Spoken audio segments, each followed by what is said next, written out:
നിൻ മഹാ കൃപയ്ക്കായി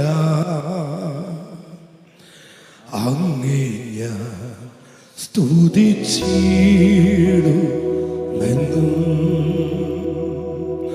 ഓ നിൻ മഹാ കൃപയ്ക്കായി അങ്ങേ ഞാൻ സ്തുതിച്ചിടുമെന്നും.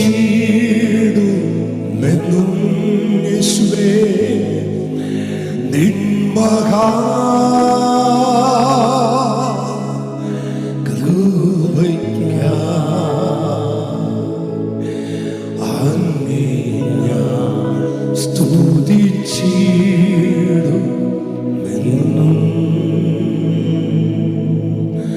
ഓ നിൻ മഹാ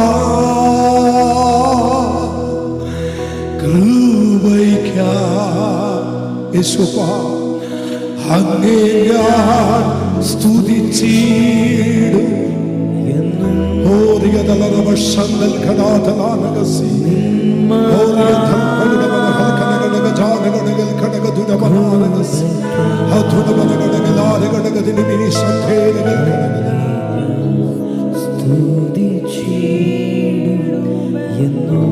കർത്താവേ, തൃക്കരങ്ങളിൽ ഞങ്ങളെ തരുന്നു.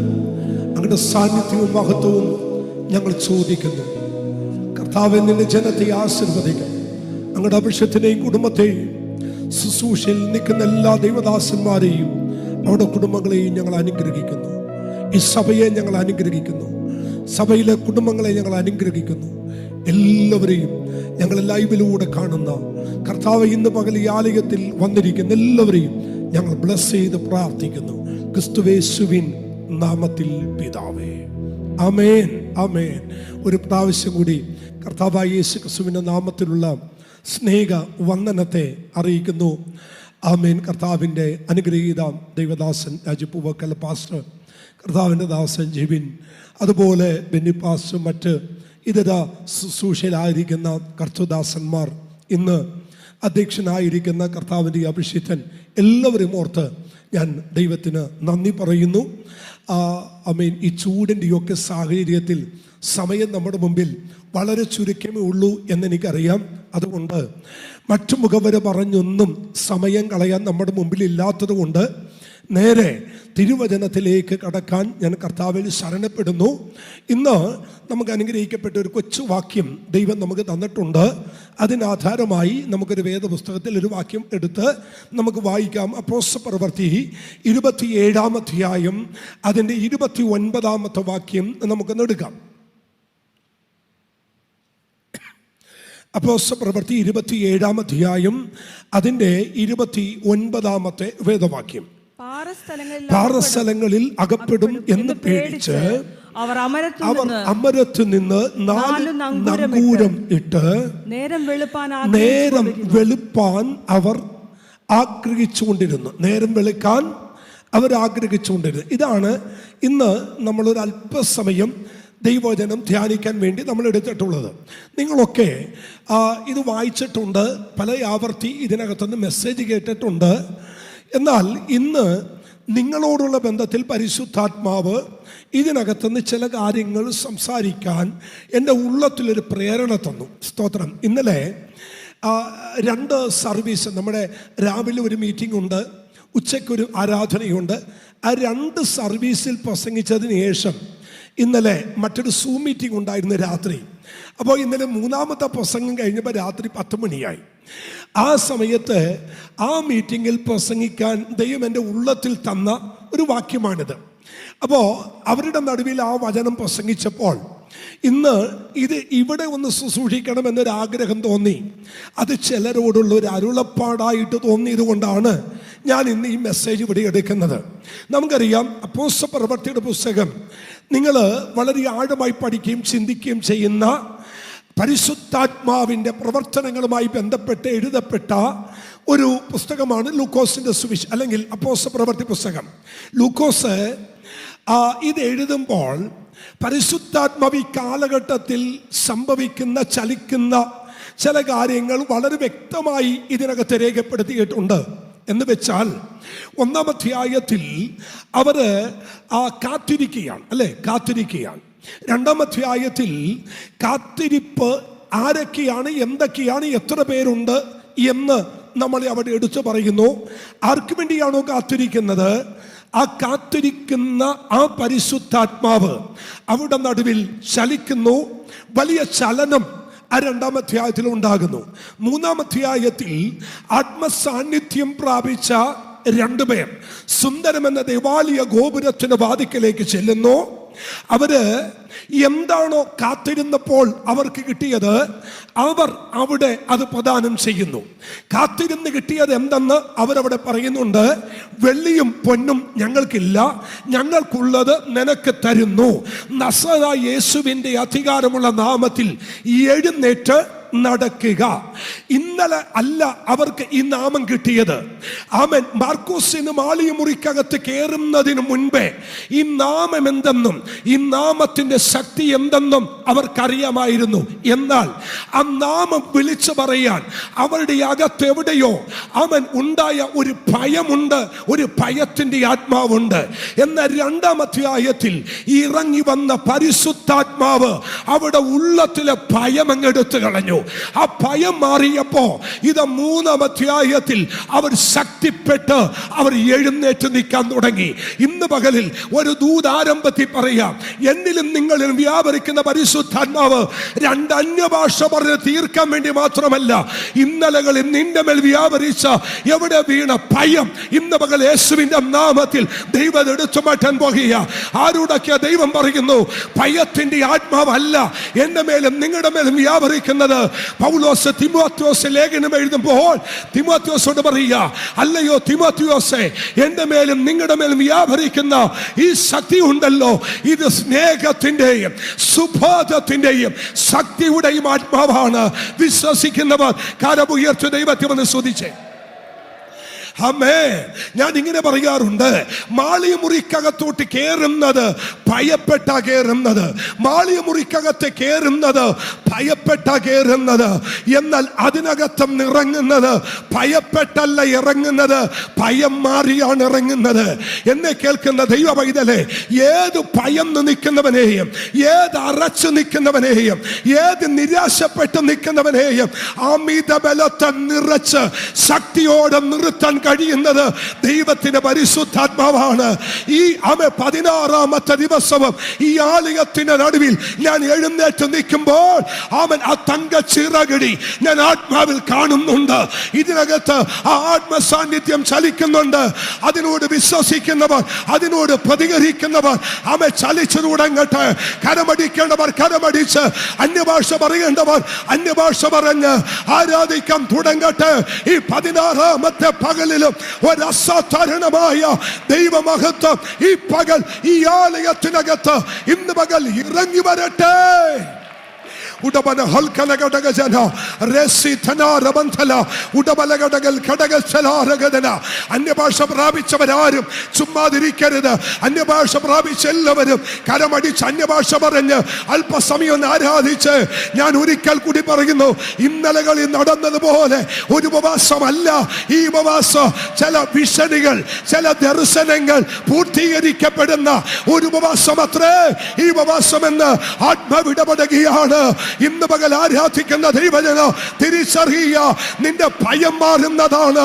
ഞങ്ങളെ ലൈവിലൂടെ കണ്ടുകൊണ്ടിരിക്കുന്നവരോട് പരിശുദ്ധന പറയുന്നു, ഇന്നലെയൊക്കെ നീ എന്തിനെയോ ഭയപ്പെട്ടു, ഏതിനെയോ ഭയപ്പെട്ടു. എന്നാൽ ഇന്ന് നിന്റെ മേൽ വ്യാപരിക്കുന്ന ദൈവിക കൃപയാൽ, ദൈവ സാന്നിധ്യത്താൽ നിന്റെ അകത്തുള്ള ഭയം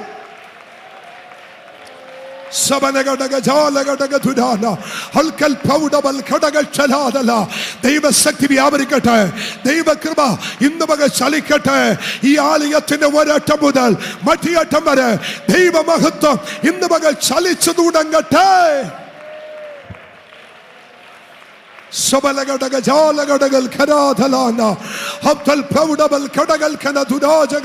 പരിശുദ്ധാത്മാവേ, ഇന്ന് പകൽ ചിലതിനെ അഭിഷേകം ചെയ്ത് ഈ കാലഘട്ടത്തിൽ ശക്തന്മാരായി ദൈവം പുറത്തുകൊണ്ട് വരുന്നത് കൊണ്ട് ഞാൻ എന്റെ ദൈവത്തെ സ്തുതിക്കുക.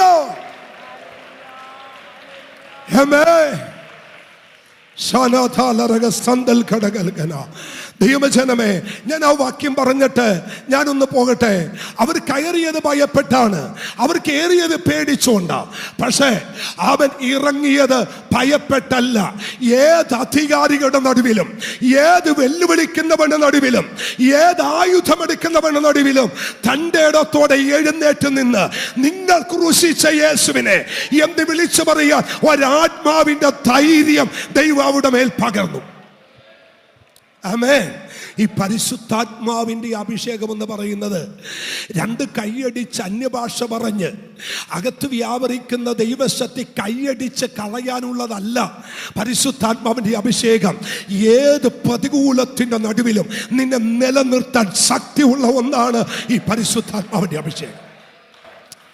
ആമേൻ. അവിടുന്ന് ഈ ചരിത്രം അങ്ങ് ആരംഭിക്കുകയാണ്. 13-ാം അധ്യായത്തിൽ വരുമ്പോൾ പത്രോസാണ് ഒരു പ്രധാന കഥാപാത്രമായി 3-ാം അധ്യായത്തിൽ വെളിപ്പെട്ടതെങ്കിൽ നമുക്ക് തോന്നും അപ്പോസ്തലപ്രവൃത്തിയിലെ പ്രധാന കഥാപാത്രം പത്രോസാണ്. എന്നാൽ ഈ 3-ാം അധ്യായത്തിൽ പ്രധാന കഥാപാത്രമായി വെളിപ്പെട്ട പത്രോസ് 13-ാം അധ്യായത്തിൽ പറയുമ്പോൾ ആമേൻ ആ തിരശ്ശീലയുടെ പുറകോട്ട് മാറുന്നു. ഇത് 13-ാം അധ്യായം തുടങ്ങി മറ്റൊരാള് തിരശ്ശീലയുടെ മുന്നിലേക്ക് വരുന്നു. അതാരാ നിങ്ങൾക്കറിയാം?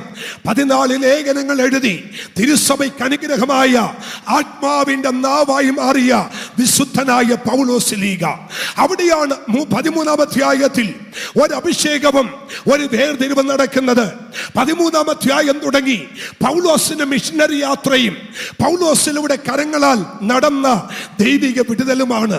എന്നാൽ നാം ഇന്ന് വായിച്ച കുറിവാക്യം പൗലോസ് ലീഗ എന്ന് പറയുന്ന ആ ദൈവദാസന്റെ കൈസരിൽ നിന്ന് റോമിലേക്കുള്ള ഒരു യാത്രയാണ്.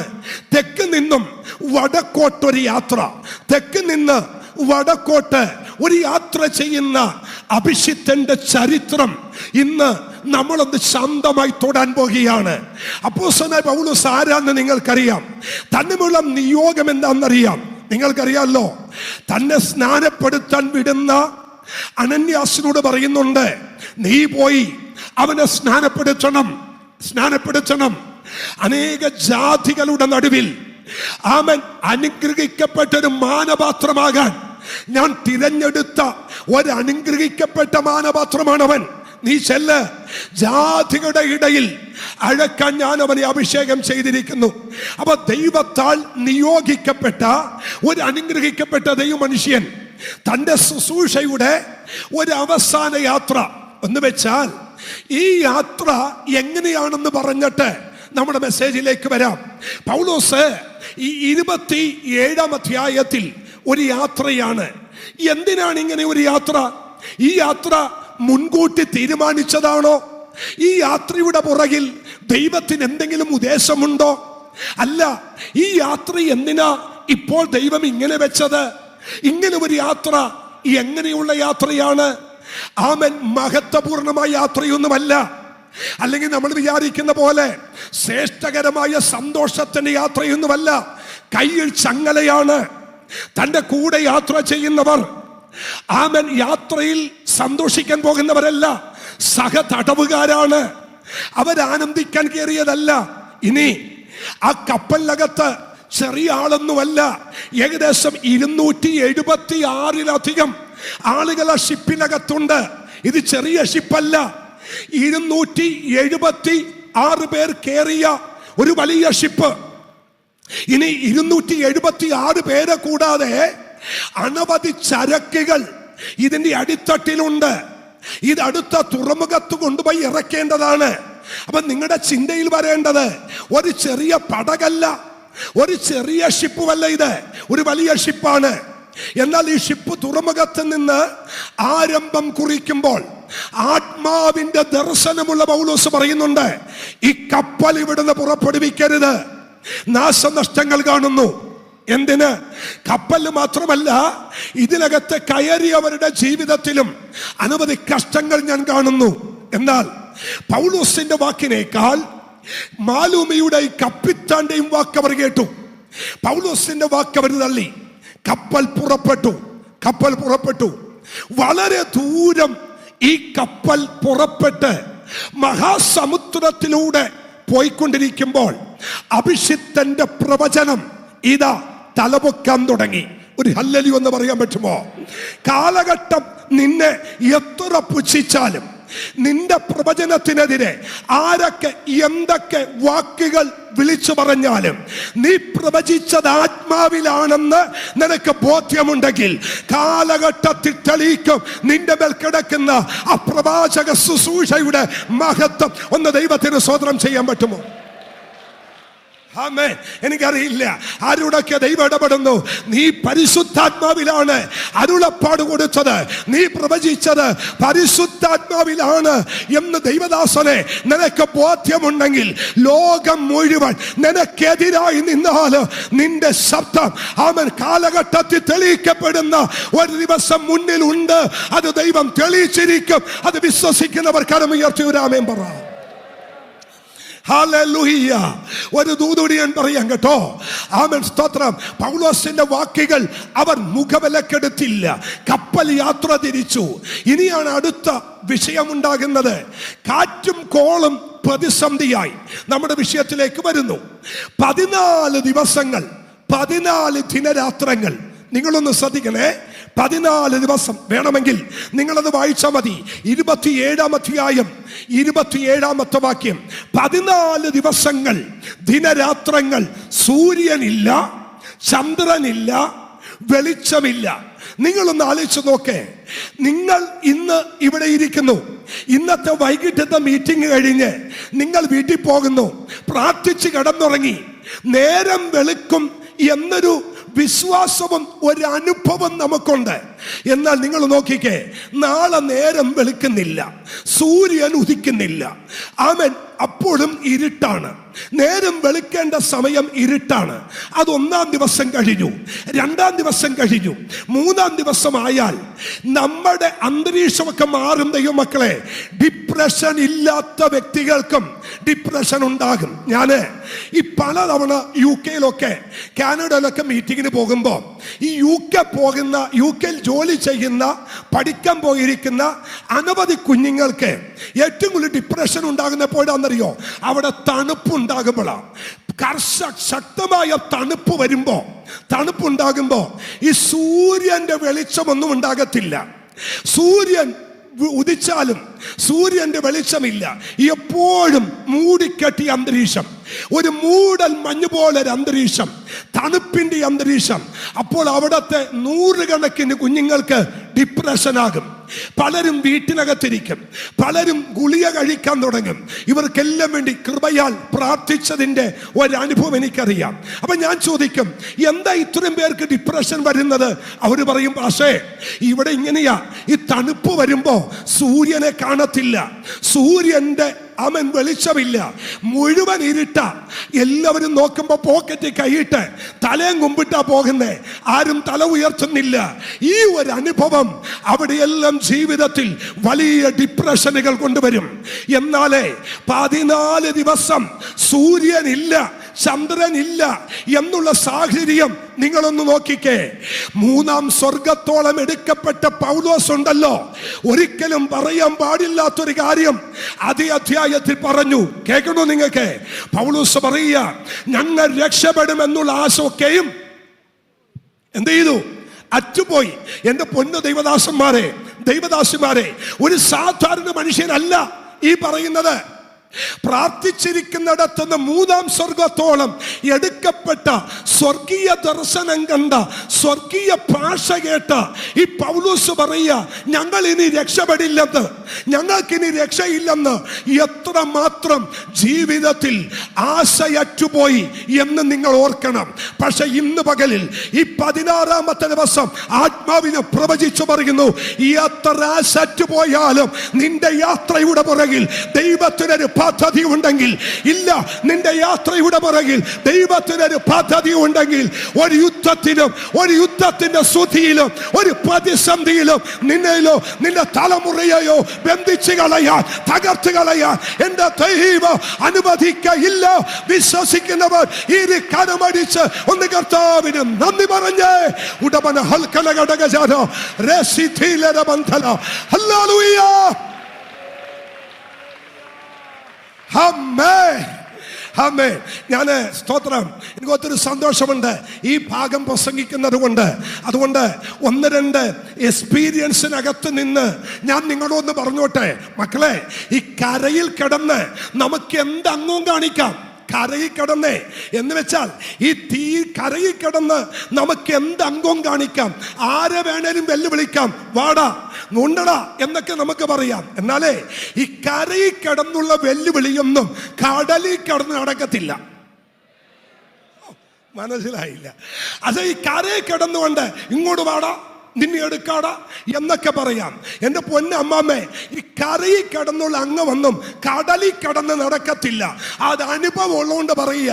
അമ്മ തന്ന മുലപ്പാൽ നിന്റെ വായിൽ കൂടി വരും. കാരണം എന്താണെന്നറിയാമോ? വള്ളത്തേക്കാൾ എത്രയോ കിലോമീറ്റർ ഉയരത്തിലാ നിന്നെ മുക്കാൻ തിരമാല വരുന്നത് എന്ന് നിനക്കറിയാമോ? ഒന്നും വേണ്ട, നിങ്ങള് ഈ ആലപ്പുഴ കടപ്പുറത്ത് ചെന്ന് ഒന്ന് നിന്ന് നോക്കിക്കേ. അവിടെ ചെന്ന് നിൽക്കുമ്പോ ആ കടലിലേക്ക് നോക്കുമ്പോ ഈ വള്ളം ഇങ്ങനെ പോകുന്ന കാണാം. പക്ഷെ നിങ്ങളുടെ കണ്ണുകൾക്ക് പെട്ടെന്നൊരു കാഴ്ച മങ്ങും. എന്നാന്നറിയോ? നിങ്ങൾ കണ്ടുകൊണ്ടിരുന്ന വള്ളം പിന്നെ കുറച്ചു നേരത്ത് കാണത്തില്ല അല്ലേ? അപ്പൊ നിങ്ങൾ അയ്യോ ഈ വള്ളം മുങ്ങിയോ എന്ന് വിചാരിക്കും. അത് മുങ്ങിയതല്ല. ആ വള്ളത്തെ നിങ്ങൾ കണ്ടുകൊണ്ടിരുന്നപ്പോൾ ആ വള്ളത്തേക്കാൾ മേലായ ഒരു തിരമാല അതിന്റെ ഇപ്പുറത്ത് പൊങ്ങിയത് കൊണ്ട് അതിപ്പുറത്തോട്ട് താന്നു പോയത്. എന്ന് വെച്ചാലേ കടൽ ഒരിക്കലും ശാന്തതയല്ല ദൈവമക്കളെ.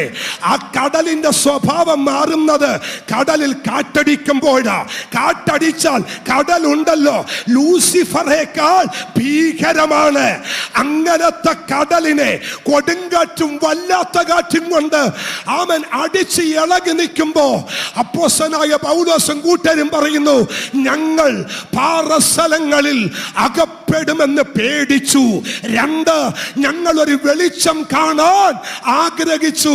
ഇന്ന് പകലിൽ ചിലതിന്റെ നടുവിൽ നിന്റെ തലമുറ തകരുമോ എന്നോർത്ത് പേടിക്കുന്ന നിന്നോട് ആത്മാവ് പറയുന്നു, ഇല്ല, നിന്റെ തലമുറയുടെയും യാത്രയുടെ പുറകിൽ ദൈവത്തിനൊരു പദ്ധതി ഉണ്ട്. ആ പദ്ധതിയുള്ള നിന്റെ തലമുറയിൽ നിന്റെ പടക് മുങ്ങാൻ എന്റെ ദൈവം അനുവദിക്കയില്ല. ഇന്ന് പരിശുദ്ധന പറയുന്നു, കുടുംബങ്ങൾക്കെതിരെ, തലമുറകൾക്കെതിരെ, വ്യക്തികൾക്കെതിരെ മുക്കിക്കളയാൻ നിൽക്കുന്ന ഒരു കടലിന്റെ ശക്തിയെയും നിന്നെ മുക്കാൻ എന്റെ ദൈവം അനുവദിക്കയില്ല. ആത്മാവിൽ ആരാധിച്ച് ഒന്ന് വിടുതലെടുക്ക്. ഇന്ന് പകലിൽ അതിശക്തമായ ഒരു ദൈവിക വിടുതൽ ഈ കുടുംബങ്ങളുടെ അകത്ത്, വ്യക്തികളുടെ മേൽ എന്റെ ദൈവം ചെയ്യുന്നു. ആരാധിക്കണമെങ്കിൽ കരമടിച്ച് ആരാധിക്ക്. അന്യഭാഷ പറയണമെങ്കിൽ കരമടിച്ച് അന്യഭാഷ പറ. ഓ, നിന്നെ താങ്ങുന്ന ഒരു ദൈവം, നിന്നെ ശക്തീകരിക്കുന്ന ഒരു ദൈവം, നീ മുങ്ങിപ്പോകാൻ എന്റെ ദൈവം അനുവദിക്കയില്ല.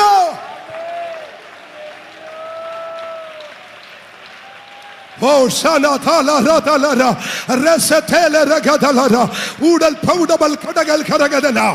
16-ാമത്തെ ദിവസം നിന്റെ തലമുറയെ കുറിച്ച് നീ പേടിച്ചിരിക്കുകയാണോ? നിന്റെ കുഞ്ഞിനെ കുറിച്ച് നീ ഭയപ്പെട്ടിരിക്കുകയാണോ? ഇല്ലെന്ന്. ഈ യാത്ര ദൈവിക പദ്ധതിയല്ലേ? ഈ യാത്രയുടെ പുറകിൽ ദൈവിക ഉദ്ദേശമില്ലേ? ഈ യാത്രയുടെ പുറകിൽ ദൈവത്തിന്റെ പദ്ധതിയില്ലേ? Jesus, hallelujah. അങ്ങനെയാണെങ്കിൽ എനിക്ക് ഇത് ഇവിടെ ഇരിക്കുന്ന കുഞ്ഞുങ്ങളുടെ അകത്ത് പോലും ഈ ദൂതൊന്ന് കൈമാറണം. ആന്റി, ഈ കടലിലെ യാത്ര എന്ന് പറയുന്നത് ഭയാനകമാണ്. രണ്ട്, അത് വെളിച്ചം കൂടിയില്ലെങ്കിൽ നിങ്ങളൊന്ന് ആലോചിച്ച് നോക്കേ. സൂര്യനുമില്ല ചന്ദ്രനുമില്ലാത്ത കാര്യം നോക്കിക്കേ. ആമേൻ. ഇനി ഒരു കാര്യം ഒന്ന് പറഞ്ഞോട്ടെ. ഈ ഇരുട്ടെന്ന് പറയുന്നത് വേദനയുടെ ആഴം വർദ്ധിക്കുന്ന ഒരു സമയമായി. എന്ത്? ഇരുട്ട് അല്ലേ ചാ? ഞാൻ അതിന് മനസ്സിലാക്കാൻ ഒരു കാര്യം പറഞ്ഞോട്ടെ. നിങ്ങളുടെ കുഞ്ഞിന് രാത്രി ഒരു അസ്വസ്ഥത ഉണ്ടാകുന്നു എന്നിരിക്കട്ടെ. രാത്രി ഒരർദ്ധരാത്രിക്ക് നിങ്ങളുടെ കുഞ്ഞിന് ഒരു അസ്വസ്ഥത ഉണ്ടായി. വയറുവേദനയോ ചെവി വേദനയോ പല്ല് വേദനയോ എന്തുമാവട്ടെ, രാത്രി ഒരു അസ്വസ്ഥതയുണ്ടായി. നിങ്ങൾ എഴുന്നേറ്റ് ഒരു പൊടിക്കൈയൊക്കെ ചെയ്തു ആ വേദന മാറാൻ. എന്നിട്ട് ആ കൊച്ചിനൊരു ആശ്വാസം പറഞ്ഞു കൊടുക്കും. എന്നാന്നറിയോ? മോനെ, നേരം വെളുക്കട്ടെ. നേരം വെളുക്കുമ്പോ കുഞ്ഞിനെ എവിടെ കൊണ്ടുപോകാം? ഹോസ്പിറ്റൽ കൊണ്ടുപോകാം. അപ്പൊ അവനൊരു പ്രോമിസ് കിട്ടി, നേരം വെളുക്കും. പിന്നെ ഈ കൊച്ച് ഈ വേദന അങ്ങ് കടിച്ചമങ്ങമർത്തും. അമ്മയും അപ്പനുമായ നിങ്ങൾ ഉറങ്ങത്തില്ല. ആ കുഞ്ഞിന്റെ അടുത്തിരിങ്ങനെ നോക്കും. എന്നിട്ട് അടുത്തിരിക്കുന്ന വാച്ചിലോട്ട് ഇങ്ങനെ സമയം നോക്കിക്കൊണ്ടിരിക്കും. അങ്ങനെ നോക്കുന്ന നിങ്ങൾ അറിയാതൊരു കാര്യം പറയും, എടാ എന്നെ ഈ നേരം വെളുക്കാത്ത. മനസ്സിലായില്ലല്ലേ? എന്റെയും നിങ്ങളുടെയും ജീവിതത്തിൽ വേദന വരുന്ന ഇരുട്ടിന് ദീർഘം കൂടും. മനസ്സിലായവർക്കായി സ്തോത്രം. നിന്റെ വേദനയുടെ രാത്രിയിൽ ആമൻ ഇരുട്ടിന് ദീർഘം കൂടുന്നത് പോലെ തോന്നും. അതാണ് ഇരുട്ടിന്റെ ശക്തി. ആ ഇരുട്ടിലെ വേദനയിൽ ഇന്ന് തീരുന്നില്ല, നേരം വെളുക്കുന്നില്ല എന്ന് തോന്നും. എന്നാൽ 14 ദിനരാത്രങ്ങൾ പെട്ടുപോയ ഇവര് ആശ ഒക്കെയും പോയി പാറസ്ഥലങ്ങളിൽ അകപ്പെടുമെന്നോർത്ത് ഭയപ്പെട്ടു. വെളിച്ചം വരാൻ അവർ ആഗ്രഹിച്ചുകൊണ്ടിരുന്നു. ഒരു ഹല്ലേലൂയ എന്ന് പറയാമോ? വെളിച്ചം വരാൻ അവരെന്ത് ചെയ്തു? ആഗ്രഹിച്ചുകൊണ്ടിരുന്നു. ഇന്ന് നീ ആഗ്രഹിക്കുന്നത് ദൈവം നിനക്ക് തരാൻ പോകുക. ഒരു ഹല്ലേലൂയ എന്ന് പറഞ്ഞേ. ഒരു വെളിച്ചമാണ് നീ ആഗ്രഹിച്ചതെങ്കിൽ ആ വെളിച്ചം ദൈവം നിനക്ക് നൽകി തരും. അല്ല, നിന്റെ കരമടിച്ചൊന്ന് ആത്മാവിൽ ആരാധിച്ചേ. ഇന്ന് പകൽ നിന്റെ തലമുറയുടെ മേൽ ഒരു വെളിച്ചമാണ് നീ ആഗ്രഹിച്ചതെങ്കിൽ അത് നൽകി തരാൻ എന്റെ ദൈവം വിശ്വസ്തനാണ്. എന്താണ് കുഞ്ഞ് നിന്റെ കുടുംബത്തിന്റെ അകത്ത് നീ ആഗ്രഹിച്ചത് നൽകി തരാൻ എന്റെ ദൈവം ഇന്ന് പകൽ വിശ്വസ്തനാണ്. ആത്മാവിൽ ഞാൻ പറയുന്നു, ഒരു പാറസ്ഥലത്തും നീ അകപ്പെടാൻ എന്റെ ദൈവം അനുവദിക്കത്തില്ല. ഒരു പാറസ്ഥലത്തും അകപ്പെട്ടു പോകാൻ എന്റെ ദൈവം അനുവദിക്കയില്ല. നീ ആഗ്രഹിച്ചെടുത്ത്, നീ ആശിച്ചെടുത്ത് നിന്നെ കൊണ്ടുവന്നെത്തിക്കാൻ എന്റെ ദൈവം വിശ്വസ്തനാണ്. വിശ്വസിക്കുന്നവർ ഇനി കരമടിച്ച് അന്യഭാഷയിൽ ദൈവത്തെ സ്തുതിച്ച്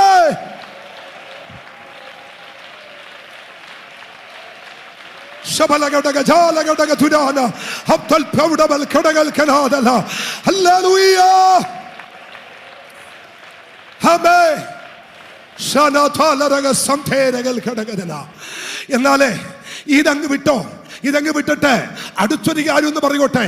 ഈ പൗലോസ് എന്തിനാ ഈ കപ്പലിൽ വന്നേ? ഈ പൗലോസ് എന്തിനാ ഈ പ്രതിസന്ധിക്കകത്ത് വന്നത്? പൗലോസ് എങ്ങനെയാ ഈ കപ്പലിനകത്ത് പെട്ടുപോയത്? ഈ മനുഷ്യൻ ഇതിനകത്ത് വന്ന് പെടാൻ ഒരു ചരിത്രമുണ്ട്.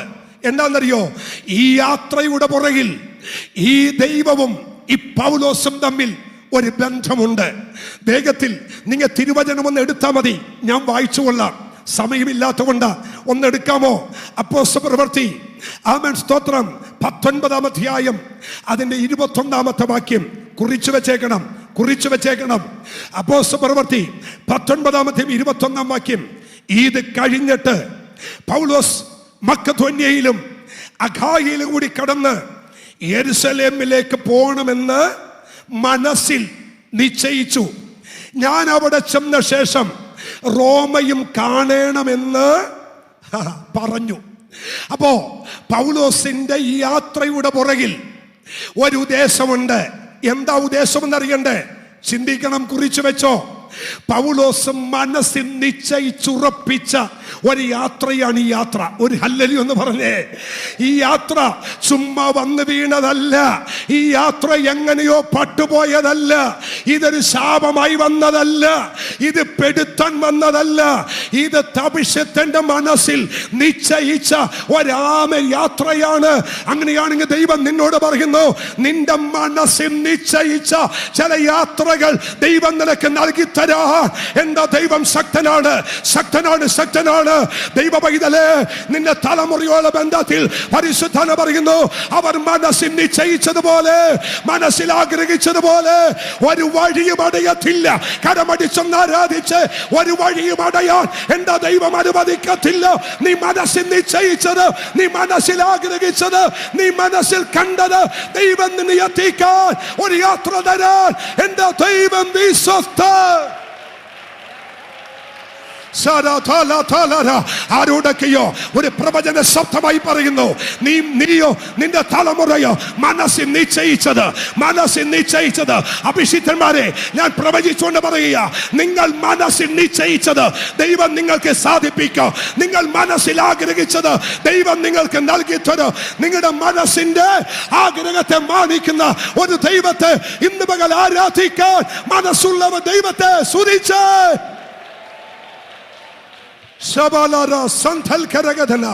ഈ യാത്രയുടെ പുറകിൽ ദൈവത്തിനൊരു ഉദ്ദേശമുണ്ട്. ഈ യാത്രയുടെ പുറകിൽ ദൈവത്തിന് എന്തുണ്ട്? ഒരു ഹല്ലേലൂയ എന്ന് ഉറക്കെ പറ. ഈ യാത്ര ഇതാണ് നിങ്ങളോട് പറയാം, ദൈവം തന്ന ദൂത്. ഈ യാത്രയുടെ പുറകിൽ ദൈവത്തിനൊരു ഉദ്ദേശമുണ്ട്. എന്താണ് ഉദ്ദേശം? ഇത് അഭിഷിക്തന്റെ മനസ്സിലെ ഒരാഗ്രഹമാണ്. കുഞ്ഞെ, നിന്റെ മനസ്സിൽ നിശ്ചയിച്ച യാത്ര തടുക്കാൻ ഒരു കടലിനും കഴിയത്തില്ല, ഒരു കൊടുങ്കാറ്റിനും കഴിയത്തില്ല, ഒരു വല്ലാത്ത കാറ്റിനും കഴിയത്തില്ല. ആരാശി വിടുതട്ടെടുത്തോ നിന്റെ യാത്രയെ തടുക്കാൻ, നിന്റെ മുന്നോട്ടുള്ള ഗമനത്തെ തടുക്കാൻ ഇന്ന് പകൽ ഞങ്ങളെ ലൈവിലൂടെ കണ്ടുകൊണ്ടിരിക്കുന്ന ദൈവജനത്തോട് പറയുന്നു, യുദ്ധമോ യുദ്ധഭീഷണിയോ എന്തും വരട്ടെ, നിന്റെ യാത്രയെ, നിന്റെ വാഗ്ദത്തത്തെ, നിന്റെ കൃപയെ, നിന്റെ മനസ്സിൽ നിശ്ചയിച്ചതിനെ തകർക്കാൻ ഒരു ശക്തിയെ ദൈവം അനുവദിക്കില്ല.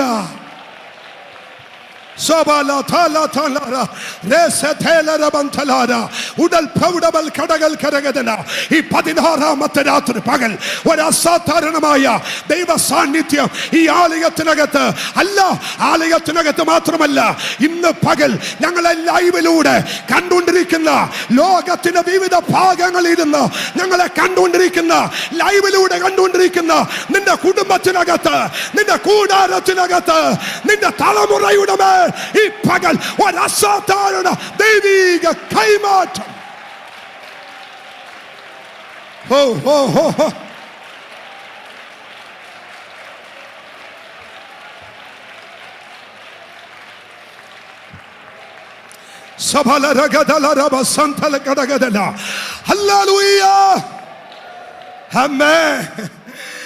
സന്തോഷത്തോടെ ഒരു ഹല്ലേലൂയ പറ. ഞാന് മനസ്സ് തുറന്ന ശുശ്രൂഷിക്കുന്നേ. ഞാൻ ഇന്നലെ ദൈവദാസോട് പറഞ്ഞു, കർത്താവിദാസനെ, എനിക്ക് ശബ്ദമെടുക്കാൻ വയ്യ, തൊണ്ട പഴുത്തിരിക്കുക. മാസങ്ങളായി ഇത് തുടങ്ങിയിട്ട് നാളെ ഇത് കഴിഞ്ഞ വെളുപ്പിന് തൃശ്ശൂർ നമ്മുടെ നെല്ലിക്കുന്ന് IPC ചർച്ചിലെത്തണം. നാളെ രാവിലെയും വൈകിട്ടും അവിടെയാ. ഇങ്ങനെ ഓടിക്കൊണ്ടിരിക്കുക. അപ്പം ഞാൻ പറഞ്ഞു, പാഷേ എനിക്ക് ശബ്ദമില്ല കേട്ടോ, പക്ഷെ ഇവിടെ വന്ന് നിന്നപ്പോളെ ഇതെങ്ങനെയാ വരുന്നെന്ന് എനിക്കൊരു പിടുത്തവും. കാരണം ഈ ആലയം അതാ, ഈ പുൽപിറ്റ് അതാ, നിനക്ക് വേണ്ടിയാ ഇന്ന് പകൽ ഈ അരുളപ്പാട് ദൈവം പറയുന്നത്. പേടിക്കണ്ടെന്ന്, ഭയപ്പെടണ്ടെന്ന്, നിന്റെ മനസ്സിൽ നിശ്ചയിച്ച ആ യാത്രയുടെ പുറകിൽ ഏത് കൊടുങ്കാറ്റടിച്ചാലും, ഏത് പടകാടി ഉലഞ്ഞാലും അതിന്റെ നടുവില് നിന്നെ വിടുവിപ്പാൻ കഴിവുള്ള ഒരു സൈന്യങ്ങളുടെ ദൈവം ഇന്ന് പകൽ ഇതിന്റെ നടുവിലുണ്ട്.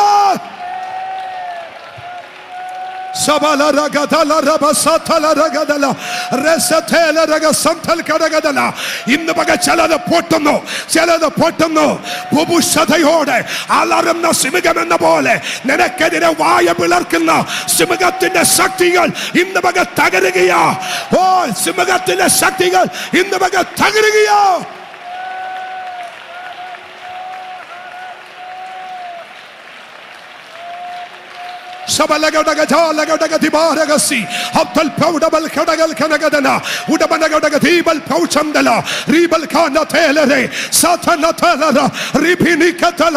അന്യഭാഷ പറഞ്ഞ് ആത്മാവിൽ ആരാധിക്കുമ്പോൾ നിനക്ക് വിരോധമായി കെട്ടിയ ചില കെട്ടുകൾ ഇന്ന് ദൈവം അത് പൊട്ടിച്ചു മാറ്റുകയാ. ഉപവാസം എന്ന് പറയുന്നത്, ഉപവാസ പ്രാർത്ഥന എന്ന് പറയുന്നത് അത് സാധാരണയല്ല. യെശയ്യാവിന്റെ പ്രവചനം പറയുന്നു, നിനക്കെതിരെ ഉള്ള അന്യായ ബന്ധനങ്ങളെ അഴിക്കുക. നുകത്തിനമിക്കയറുകളെ അഴിച്ചു കളക. എല്ലാ കെട്ടുകളും എല്ലാ ബന്ധനവും പൊട്ടിക്കുക. ഇന്ന് പകൽ ഈ 16ാമത്തെ ദിവസം എല്ലാ കെട്ടുകളും ഉടയട്ടെ.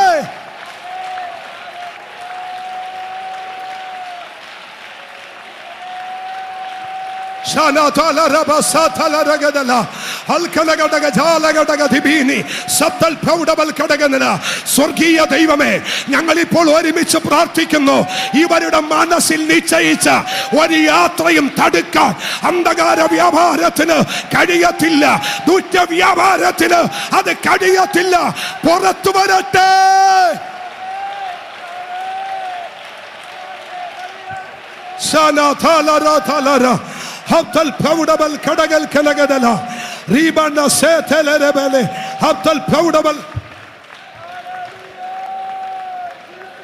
Amen, Jesus. 22-ാം സങ്കീർത്തനം ഒന്നെടുക്കാം. ഒരു വാക്യം കർത്താവ് എൻ്റെ ഉള്ളത്തിൽ പറയുന്നു. ഓ റിബാന സേ തെലരഗ സീ തെലരബന. അതിൻ്റെ 12-13 വാക്യം. അനേകം കാളകൾ എന്നെ വളഞ്ഞു, ബാശാൻ കൂറ്റന്മാർ എന്നെ ചുറ്റിയിരിക്കുന്നു. അനേക കാളകൾ എന്നെ വളഞ്ഞു. അവൻ നിന്നെ വളഞ്ഞ ചിലത്, നിന്നെ ഒതുക്കാൻ വളഞ്ഞ ചിലത്, നിന്നെ ഒതുക്കി വളഞ്ഞാക്രമിക്കാൻ അവൻ കച്ചകെട്ടി ഇറങ്ങിയ ചിലത് ഇന്ന് പകൽ ദൈവം ചിലതിനെ ചേന്തിച്ച് കളയാൻ പോകുക. വിശ്വസിക്കുന്നവർ ആരാധിച്ചോ. ദൈവ പൈതലേ, നിനക്കെതിരെ വളഞ്ഞ ആത്മാവിൽ ഞാൻ പറയുന്നു, നിന്നെ വളഞ്ഞ ചിലത്, നിന്റെ നന്മയെ വളഞ്ഞ ചിലത്, തേനീച്ച പോലെ നിനക്കെതിരെ വളഞ്ഞത്, തേനീച്ച കൂട്ടം പോലെ നിന്റെ നന്മയ്ക്കെതിരെ, നിന്റെ ആയുസ്സിനെതിരെ, നിന്റെ നന്മയ്ക്കെതിരെ, നിന്റെ തലമുറക്കെതിരെ വളഞ്ഞ ചിലത് ഇന്ന് പകൽ യേശുവിന്റെ നാമത്തിൽ അത് പൊട്ടി വരുന്നു. അത് പൊട്ടി വരുന്നു. അത് പൊട്ടി വരുന്നു. അത് പൊട്ടി വരുന്നു. പാശാൻ കൂട്ടന്മാർ ആത്മാവിൽ ഞാൻ ദൂത് പറയുക. പരിശുദ്ധാത്മാവിൽ ഇന്ന് മകൻ ദൂത് പറയുക. വളഞ്ഞ ചിലതിനെ ഭൂഭുഷതയോടെ അലറി വന്ന ചിലതിനെ ദൈവത്തിന്റെ കരത്താൽ അഭിഷിക്തന്മാരുടെ മേൽ അത് ഇന്ന് മകൻ ദൈവം പകരുക. ദൈവ പൈതലേ, ഇന്നലെ വരെ അനുഭവിച്ചിട്ടില്ലാത്ത ഒരത്യന്ത ശക്തി നിന്റെ മേൽ വ്യാപരിക്കുക.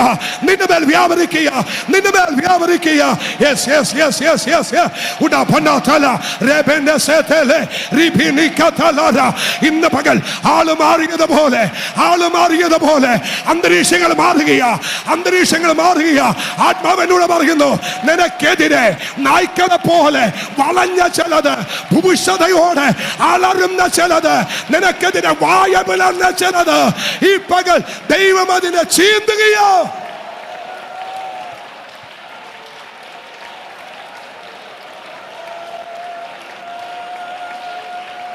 രക്തത്താൽ ചെയ്യാം. യേശു ക്രിസ്തുവിന്റെ രക്തത്താലും വചനത്താലും ചെയ്യാം. ആത്മാവിൽ ഞാൻ ദൂത് പറയുന്നു, എവിടെയോ നിനക്കെതിരെ വളഞ്ഞത്, നിന്റെ കുടുംബത്തിനെതിരെ വളഞ്ഞത് ഇന്ന് പക ദൈവത്തിന് ആത്മാവിനോട് പറയുന്നു, ചിലത് ദൈവം ചീന്തും, ചില ദൈവം പൊട്ടിക്കും.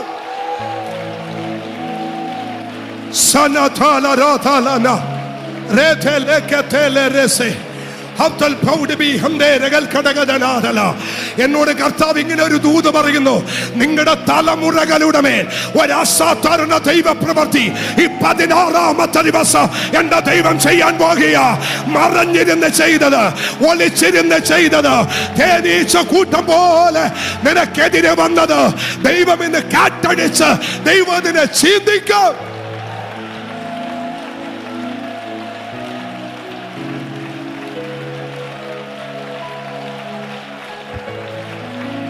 Jesus, hallelujah. ദൈവജനമേ, നിങ്ങൾ അന്യഭാഷ പറഞ്ഞ് ആരാധിക്കുമ്പോ ആ വചനം എന്റെ ഹൃദയത്തിൽ പരിശുദ്ധാത്മാവ് തന്നതുകൊണ്ടാണ് ഞാൻ വായിച്ചത്.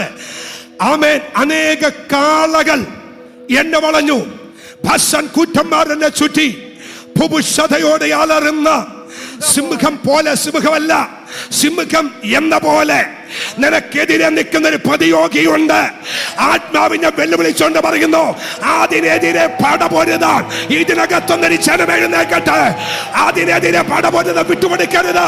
ആര് പറയോ എന്റെ നന്മയ്ക്കെതിരെ, എന്റെ അവകാശത്തിനെതിരെ, എന്റെ ആരോഗ്യത്തിനെതിരെ, എന്റെ തലമുറ ഇന്ന് പകൽ ഇതിനകത്ത് ഒരു സ്പിരിച്വൽ വാർഫെയർ, ഒരു ആത്മീയ യുദ്ധം ഇതിനകത്ത് നടക്കട്ടെ. ഒരു ആത്മീയ യുദ്ധം ഇതിനകത്ത് നടക്കട്ടെ.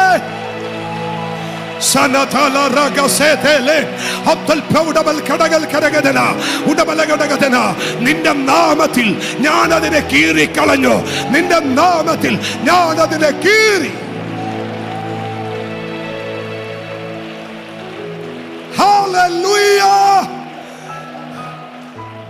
എന്നെ കേൾക്കുന്ന സഹോദരങ്ങളെ, രഹസ്യത്തിൽ നീ പ്രാപിക്കുന്ന ദൈവശക്തി, രഹസ്യത്തിൽ കയറി വരുന്ന പൈശാചിക മണ്ഡലങ്ങളെ കീറാനുള്ള ഒരു അഭിഷേകമാ.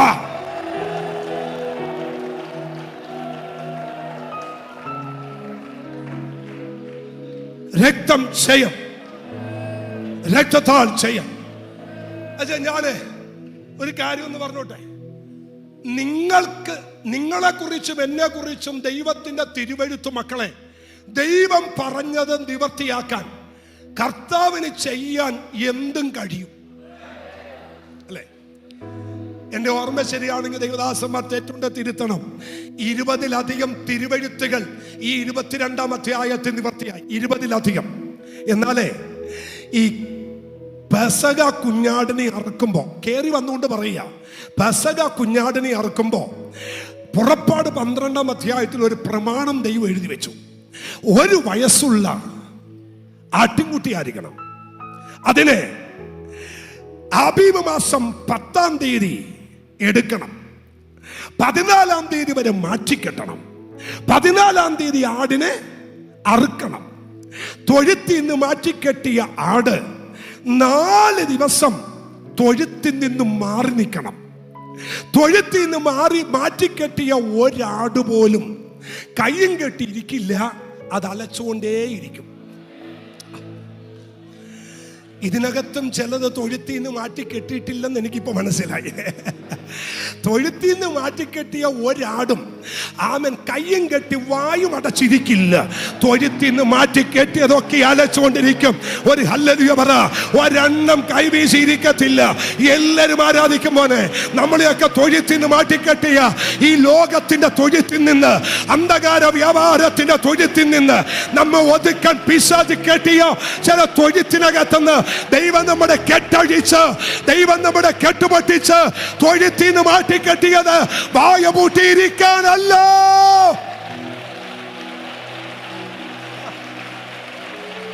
ഹല്ലേലൂയ, സ്തോത്രം. ഇനി ഒന്ന് ശ്രദ്ധിച്ചേ, ഇത് മറക്കല്ലേ കേട്ടോ. ആ തൊഴുത്തിൽ നിന്ന് മാറ്റിക്കെട്ടുന്ന ആടിനെ 14-ാം തീയതി അറുക്കണം. എത്രാം തീയതി? 14-ാം തീയതി അറുക്കണം. ഞാൻ പണ്ട് ഇവിടെ വന്നപ്പോ ഒരു തവണ പറഞ്ഞത് എന്റെ ഓർമ്മയിലുണ്ട്. 4 ദിവസം ആടിനെ തൊഴുത്തിൽ നിന്ന് മാറ്റിക്കെട്ടണം. എന്തിന്? 400 വർഷത്തെ കെട്ടുപൊട്ടിക്കാൻ 4 ദിവസം മാറ്റിക്കെട്ടണം. ഒരു ഹല്ലേലൂയ എന്ന് പറഞ്ഞേ. ഞാൻ ഒരു ദൂതൂടി പറയുന്നു. ആമേൻ, സ്തോത്രം. തിരുവല്ല ചർച്ച് ഒരുമിച്ച് ഹല്ലേലൂയ പറയണം. എന്ന് വെച്ചാൽ 400 വർഷത്തെ ശാപമഴിക്കാൻ 4 ദിവസത്തെ കരച്ചിൽ മതിയായിരുന്നു. ഒരു ദൂത് പറഞ്ഞേ, 4 ദിവസം ആടലച്ചപ്പോ 400 വർഷത്തെ കെട്ട് ദൈവം പൊട്ടിച്ചു മാറ്റിയെങ്കിൽ ഇന്ന് 16-ാമത്തെ ദിവസമാ. 4 ദിവസം കഴിഞ്ഞില്ലേ? ദിവസങ്ങൾ കഴിഞ്ഞില്ലേ? ഈ പട്ടണത്തെ ഭരിക്കുന്ന, ഈ ദേശത്തെ ഭരിക്കുന്ന, നിനക്കെതിരെ നിൽക്കുന്ന, നിന്റെ കുടുംബത്തിനെതിരെ നിൽക്കുന്ന അന്ധകാര വ്യാപാര ശക്തികൾ അഴിയപ്പെടേണ്ടതിന് ഉടമന ഘടകൽ ഘടകതല ഉടമന ഘടക ദിവാല സംദൽ 4 ദിവസം ആടലച്ചപ്പോ 4 ദിവസം ആടലച്ചപ്പോ വെച്ചപ്പോ 400 വർഷത്തെ കെട്ട് പൊട്ടിയെങ്കിൽ ഈ 16ാമത്തെ ദിവസം ആരാധിക്കുന്ന ദൈവമൈതല് നിന്റെ അധ്യായം ദൈവം തുറക്കുന്നു. നിന്റെ അധ്യായം ദൈവം തുറക്കുന്നു. നിന്റെ ശബ്ദം ദൈവം മാറ്റുകയാ. ആരാധനയ്ക്ക് വേണ്ടി ദൈവം നിന്നെ അഭിഷേകം ചെയ്ത് മുന്നിൽ കൊണ്ടുവരുന്നു. കരമടിച്ച് ഉടമനഘടക ജാലഘടകന ഉടമനഘടക ദിബീരകൾ കരകന രക്തത്താൽ ചെയ്യാം, രക്തത്താൽ വചനത്താൽ ചെയ്യാം.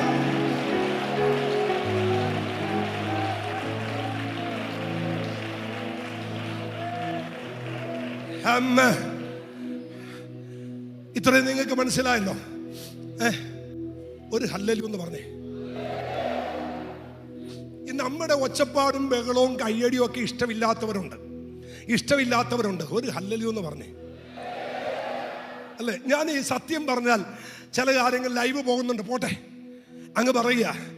ഈ നമ്മുടെ ഈ ഇലക്ഷന്റെ അവസാന ദിവസം കലാശക്കൊട്ട് അല്ലേ, എന്നാ ബഹളമായിരുന്നു. ഞാൻ ഒരു കല്യാണത്തിന്റെ തലേ ദിവസം പ്രസംഗിക്കാൻ പോയി കലാശക്കൊട്ടിന്റെ അന്ന്. എന്റെ നാടൻ ഭാഷ പറഞ്ഞാൽ 16 അടി എന്തെങ്കിലും കഴിഞ്ഞപ്പോഴാണ് ഞാൻ അവിടെ എത്തിയത്. എന്നെ കയറ്റിവിടുന്ന ലിവുമാരെല്ലാം കൂടി അവിടെ കിടക്കുന്ന ഞാൻ അന്ന് തീരുമാനിച്ചത് ഒരുത്തന് ഞാൻ വോട്ട് ചെയ്യത്തില്ല, ഏട്ടം ബലം വിടുന്നില്ല. ഞാൻ എന്റെ പൊണ്ണി ഏട്ടൻ ഞാൻ പാസ്റ്റർ ഒരു മീറ്റിങ്ങിന് പോകുക, അവിടെ കലാശക്കോട്ട. എന്നെ ധാഷ്ട്യമായിരുന്നു. ഞാൻ പറഞ്ഞു എനിക്ക് മീറ്റിങ്ങിന് പോകണ്ട, അവിടെ കട. എന്നവന്മാർ പിടിച്ചിട്ടു, വണ്ടി തടുത്തു. കലാശക്കോട്ട് 2.5 മണിക്കൂർ നടു റോട്ട് ഷോ. ഒരുത്തനില്ലല്ലോ എഴുന്നേക്കാൻ, ആർക്കും ഒരു അരോചകത്വം ഇല്ലല്ലോ. ഈ ആമേൻ സ്തോത്രം. ഒരു വലിയ കണ്ടെയ്നർ എടുത്ത് 1,00,000 വാട്സാ അതിനകത്ത് കയറ്റിയിരിക്കുന്നത്. അതിനകത്ത് മൊത്തം റൗണ്ട് ലൈറ്റും കണ്ണിട്ടടിച്ചിട്ട് കണ്ണു കാണാൻ വയ്യ, വണ്ടി ഓടിക്കാൻ വയ്യ. 1,00,000 വാട്ട് സൗണ്ട്. ആകെ കൂടി ഇതിനകത്തിരിക്കുന്ന 6,000 വാട്ട്സ് സൗണ്ടാ. ഇതിനകത്തുനിന്ന് നമ്മൾ പ്രസംഗിക്കുന്ന ശബ്ദം ഇവന്മാർക്ക് അരോചകത്വമാ. ഇതൊന്നും അരോചകത്വമല്ല അല്ലേ? അല്ലല്ല, ഇതൊന്നും പ്രശ്നമല്ല. കാരണം നീ ഓർക്കണം, അത് പ്രശ്നമല്ല, ഇത് പ്രശ്നമാ. ആർക്കാ പ്രശ്നം എന്നുകൂടി അറിയണം. നിന്റെ ശബ്ദം പ്രശ്നം. ഇവിടത്തെ അന്ധകാര ശക്തികൾക്ക്, ഇവിടത്തെ പൈസ ശക്തികൾക്ക്. അതുകൊണ്ട് ആയുസ്സുള്ളിടത്തോളം ആരാധിക്കാൻ മനസ്സുണ്ടെങ്കിൽ ആരാധിക്കാൻ മടി കാണിക്കരുത്.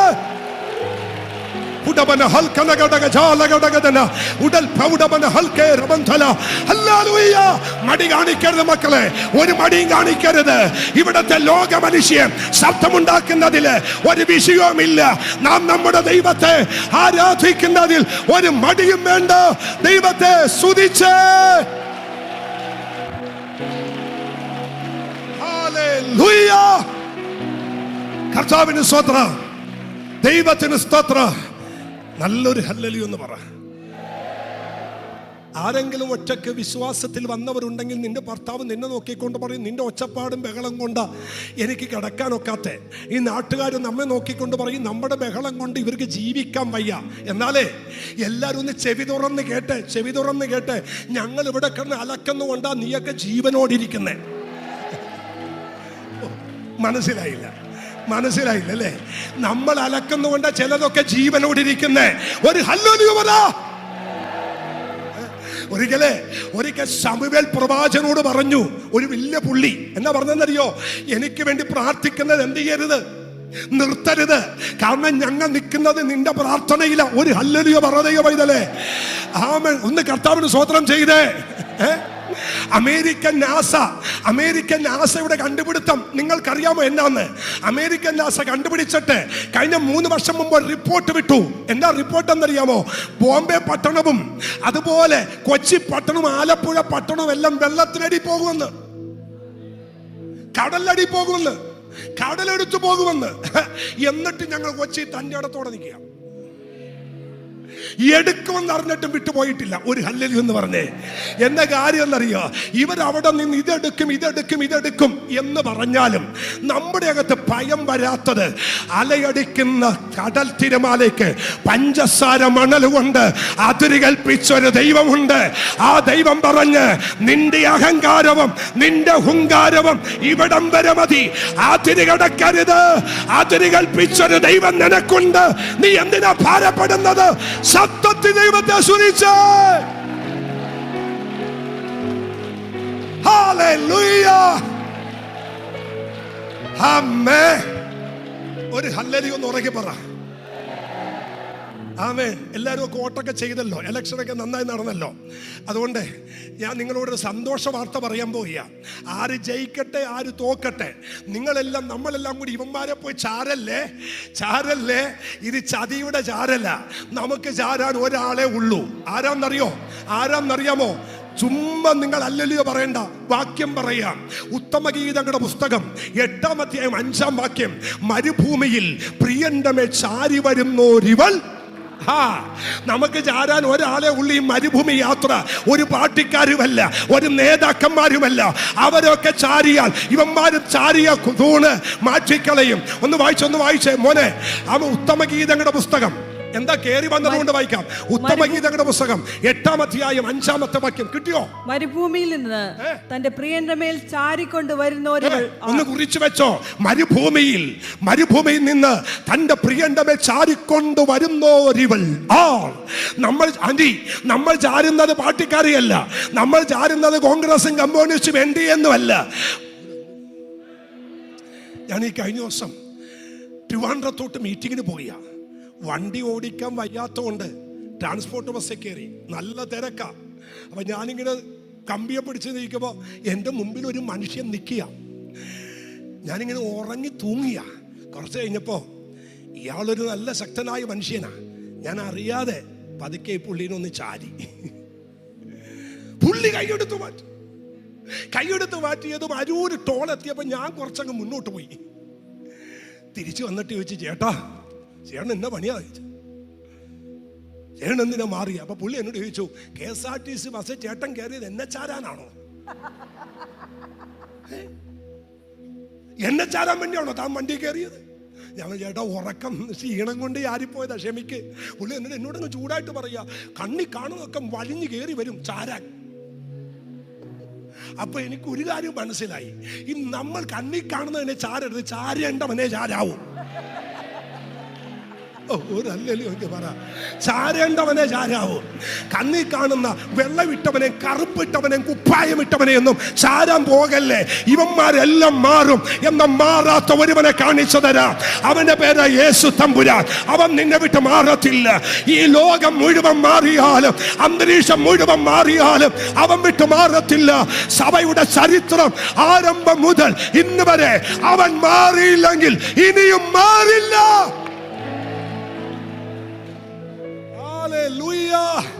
ഒന്ന് കർത്താവിനൊന്ന് സ്തോത്രം ചെയ്തേ. എന്തോ ഇന്ന് വക കയറി വന്നതാ. ജിംബാഷ, ഞാനൊരു ദൂതെന്ന് പറഞ്ഞോട്ടെ, ദൂത് പറയട്ടെ. നിങ്ങള് ഒരു കാരണവശാലും ഒരുത്തനെയും ചാരരുത്. അടുത്തിരിക്കുന്ന അവിടെ മുഖത്ത് നോക്കി കൈ കുലുക്കി പറ, ആയുഷിൽ ഒരുത്തനെ ചാരരുത്. കൈ കൊടുത്ത് പറ. അടുത്തിരിക്കുന്ന അവിടെ പറ. നിങ്ങൾ അവസാനത്തെ ആള് പറയുന്നവരെ ഞാൻ പ്രസംഗിക്കത്തില്ല. പറ. ആയുസ്സിൽ ഒരു മനുഷ്യനെ ചാരരുത്. ചാരുന്നവനൊക്കെ മാറും. എന്നാൽ ഒരിക്കലും മാറാത്ത ഒരുവൻ ഈ മരുഭൂപ്രയാണ യാത്രയിൽ എനിക്കുണ്ട്. അവൻ മരുഭൂമി യാത്രയുടെ നടുവിൽ അവനെ ചാരിയാൽ എന്നെ അവൻ കൈവിടില്ല, അവൻ എന്നെ ഉപേക്ഷിക്കത്തില്ല. ആ കരമൊന്ന് അടിച്ച് ആത്മാവിൽ എന്ന് പറഞ്ഞ്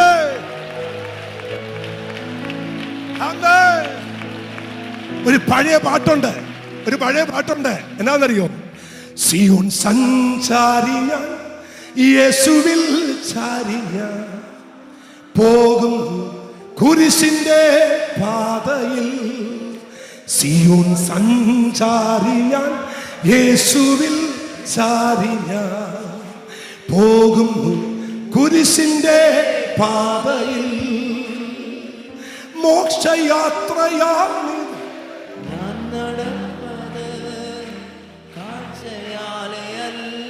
വിശ്വാസത്താലയ.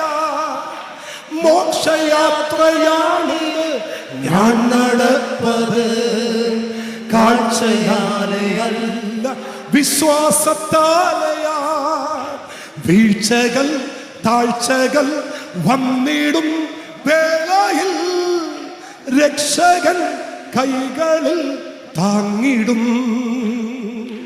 വീഴ്ചകൾ താഴ്ചകൾ വന്നിടും വേളയിൽ രക്ഷകൻ കൈകളിൽ താങ്ങിടും.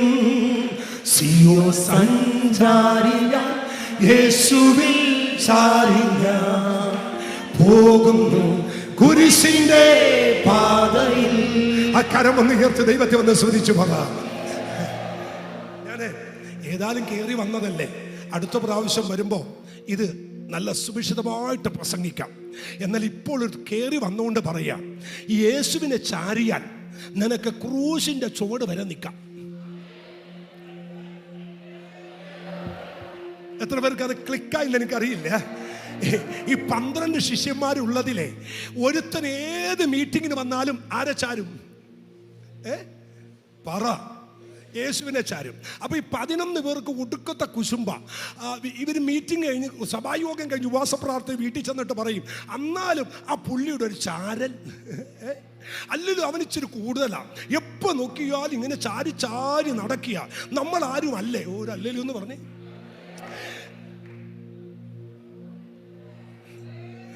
അപ്പൊ ഈ ചാരുമ്പോഴൊക്കെ സൂക്ഷിച്ചേക്കണം. ആവശ്യമില്ലാത്ത ടോക്കൊക്കെ ഉണ്ട്, അതൊക്കെ ഇന്ന് പകൽ പൊട്ടണം യേശുവിന്റെ നാമത്തിൽ പറഞ്ഞേ. ഈ ചാരുന്നവനെ കുറിച്ച് നീ കുറ്റം പറഞ്ഞിട്ടൊന്നും കാര്യമില്ല. അവൻ ചാരാനും ഒരു വില കൊടുക്കണം, ഒരു അല്ലല്ലോ എന്ന് പറഞ്ഞേ. ഞാൻ പറയാം, 11 ശിഷ്യന്മാരോട് എനിക്കുള്ളൊരു പരാതി എന്താണെന്നറിയോ? ഈ ചാരുന്ന യോഹന്നാൻ എന്തിനാണോ നിങ്ങൾ കുറ്റം പറയുന്നേ? അവൻ വില കൊടുത്തിട്ടാ ചാരുന്നേ, ഒരു അല്ലല്ലോ എന്ന് പറഞ്ഞേ. മനസ്സിലായില്ലല്ലേ? യേശു തമ്പുരാൻ ഇരിക്കുന്ന സ്റ്റേജിനകത്ത് അവന്റെ മാറോട് ചാരിക്കിടക്കാൻ സീറ്റ് വേണമെങ്കിൽ 10 മണിക്ക് സഭായോഗം തുടങ്ങുമ്പോൾ 11 മണിക്ക് വരുന്നവന് ചാരാൻ ഒക്കത്തില്ല, 9 മണിക്ക് വരുന്നവനെ ചാരാൻ പറ്റൂ. ഹല്ലേലൂയ. മനസ്സിലായില്ലല്ലേ? സഭായോഗം 10 മണിക്കാ, പക്ഷെ 12 മണിക്ക് ആശീർവാദം പറഞ്ഞാലും ചിലർ വന്നുകൊണ്ടിരിക്കും, ഒരു അല്ലല്ലോ. ഞാൻ ഒരു ദിവസം എൻ്റെ ചർച്ചിൽ മീറ്റിങ്ങിന് വേണ്ടി രാവിലത്തെ സഭായോഗം കഴിഞ്ഞ് അടുത്ത സഭായോഗത്തിന് വന്ന് കയറുമ്പോൾ 11:30 മണിയായി. 12:30 ആരാധന തീരും. ഞാൻ നോക്കുമ്പോൾ ഒരു ആൻറ്റി അവൻ ഗേറ്റൊക്കെ തള്ളി തുറന്ന് ആരാധനാലയത്തിലേക്ക് ഓടിക്കേറിയ. എന്നെ കണ്ടപ്പോൾ ആവേശം കൂടി, വേഗം കയറി. ഞാൻ പറഞ്ഞു, ആൻറ്റി ഒന്ന് നിന്നേ. ആ ചുരിദാറിന്റെ ടോപ്പ് മറിച്ചിട്ടിട്ട് കയറി. ബഹളം പിടിച്ച് വീട്ടിൽ നിന്ന് ഇട്ടേണ്ടി വന്നപ്പോഴേ ഈ ചുരിദാറില്ലേ മറിച്ചായിട്ടുണ്ട് വന്നിരിക്കുന്നു, തിരിച്ചിട്ടുണ്ട് വന്നിരിക്കുന്നു. എന്നിട്ട് ഈ തൊങ്ങലെല്ലാം തയ്ച്ചതിന്റെ തൊങ്ങൽ ഇങ്ങനെ കിടക്കുന്നു. ടോപ്പ് മറിച്ചിട്ടെങ്കിൽ കൊള്ളാം, ബോട്ടവും മറിച്ചിട്ടുണ്ട് വന്നിരിക്കുന്നു. അപ്പൊ ഞാൻ അപ്പുറത്തെ ബാത്റൂമിൽ ടോയ്ലറ്റിൽ കയറിയിട്ട് ഒന്നാമത് ആ ഉടുപ്പെങ്കിലും ഒന്ന് തിരിച്ചിട് എന്ന് വെച്ചാൽ വീട്ടിൽ എന്തോ ചെയ്തുകൊണ്ടിരുന്നപ്പോൾ ആ സഭായോഗം എന്ന് തോന്നിയത് കിട്ടിയതിട്ടുണ്ട് ഓടിക്കേറി, ഒരു അല്ലേ എന്ന് പറഞ്ഞ്. ഞങ്ങളെ ബൈബിൾ കോളേജിൽ പഠിപ്പിച്ചൊരു സാറുണ്ട്, കുര്യാക്കോസ് സാറ്. ഭയങ്കര ഫേമസ്, അടിപൊളി ക്ലാസ്സാണ്. ചങ്ങനാശ്ശേരിക്കാരനാ കുര്യാക്കോസ് സാറ്. ഒച്ചിരി നിലവൊക്കെ ഉണ്ട്, വയലുണ്ട്. രാവിലെ ഇറങ്ങി ഞാറ് നടുമ്പോഴാ ഓർക്കുന്ന ഇന്ന് എൻ്റെ ക്ലാസ്സാ, അതുപടി പോരും. അപ്പൊ ഞങ്ങളുടെ ബൈബിൾ കോളേജ് വരുമ്പോൾ ഈ സാറിന്റെ കാല് മൊത്തം ചെളിയായിരിക്കും. അപ്പൊ മക്കളെ, ഇപ്പോഴാണ് ഞാൻ ഓർത്തത് ഇന്നത്തെ ക്ലാസ് എന്റേതാ. ഇങ്ങനെ വരുന്ന ചിലതിനോട് ഞാനൊരു ദൂത് പറയാം, ചാരുന്നവനോട് കുശുമ്പൊന്നും വേണ്ട, ഒരു അല്ലലിയോ എന്ന് പറഞ്ഞേ. ഈ ചാരുന്നവനോട് കുശുമ്പൊന്നും വേണ്ട, ഒരു ഹല്ലേലൂയ എന്ന് ഉറക്കെ പറ. ആമേൻ. ഇനി ചാരിയാലുള്ള ഗുണം എന്താണെന്നറിയാമോ? 11 പേരും നെട്ടോട്ടം ഓടിയപ്പോ ചാരുന്നവൻ കുരിശിന്റെ ചുവട്ടിലുണ്ട്. ചാരുന്നവന് ഒരു പ്രത്യേക ദൈവകൃപ പകരും. ആരോടിയാലും അവനെ ചാരുന്നവനെ വിട്ടോടത്തില്ല, അവൻ ക്രൂശിന്റെ ഇടത്തുണ്ടായിരിക്കും. ചാരുന്നവൻ ഇടം വിട്ട് മാറുകയില്ല. മാത്രമല്ല, യേശുവിനെ ചാരിയ യോഹന്നാന് ക്രൂശിന്റെ ചുവട്ടിൽ വെച്ച് ചില ദൗത്യം ദൈവം കൈമാറി. ചില ദൗത്യം കൈമാറി.